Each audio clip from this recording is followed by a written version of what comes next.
This is Alpha Industries' latest development, a carbon-neutral drone. It's massive in size, with a maximum payload capacity of an astonishing 23,000 tons. The aircraft is equipped with a giant solar power system, allowing it to remain airborne indefinitely once it takes off. In addition, it carries a complete set of ecological systems. Its water harvesting unit can extract fresh water from the air, and its onboard plant farms can continuously grow crops in cycles. Alpha Industries has already produced 200 of these drones. They plan to use these drones to build a sky city at an altitude of 10,000 meters, where passengers and their descendants can live for eternity. After obtaining the test flight permit, the project leader took the first fleet of drones into the sky. Crowds gathered, curiously watching, thinking Alpha Industries was conducting a test. But just then, air raid sirens began to blare. The drones in the sky opened their cargo bays, releasing strange flashes of light into the air. Similar scenes unfolded around the world. Within minutes, the Earth turned an eerie reddish yellow.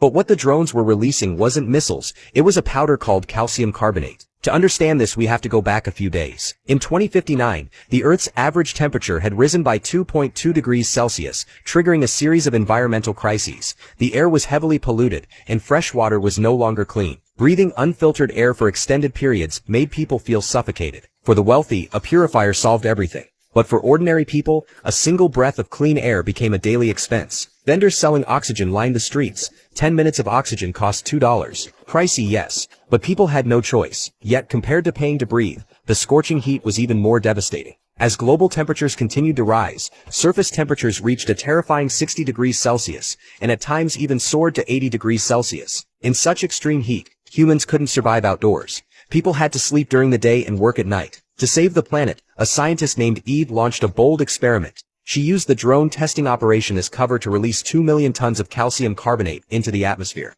All it takes is 2 million tons of calcium carbonate dispersed into the atmosphere to begin to cool the planet. Though Eve's plan succeeded, she didn't live to see the results. The drone fleet was shot down at high altitude by unknown missiles, and the people on the ground had no idea that the strange lights in the sky were calcium carbonate.